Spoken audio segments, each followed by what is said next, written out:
Big boss मराठीचा grand finale उद्याच होणार असून दीपाली सय्यद, विशाल कोटियन, राकेश बापट, अनुश्री माने आणि तन्वी कोलते यांच्यामध्ये बिग बॉस मराठीचा विजेता कोण ठरणार हे आपल्याला लवकरच कळणार आहे.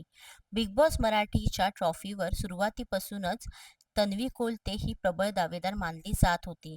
पण नुकत्याच घडलेल्या एका घटनेमुळे तन्वीचे फॅन्स भडकले आहेत. या कार्यक्रमातून नुकतेच रेवाने सगळ्या प्रेक्षकांचा निरोप घेतला. पण रेवाला निरोप देताना तन्वीने जे वाक्य वापरलं ते वाक्य प्रेक्षकांना अजिबातच आवडलं नाही. रेवाला निरोप देताना तन्वी म्हणाली की एक बाहुली बिग बॉसच्या घरात आली. तिने सगळ्या प्रेक्षकांचं मन जिंकलं. तिने टास्क देखील खूपच चांगल्या प्रकारे खेळले. ती माझी खूप चांगली मैत्रीण झाली. पण ती आज आपल्याला सगळ्यांना सोडून जातेय. पण खोटारडेपणा आणि घाणेरडापणा इथेच राहतोय.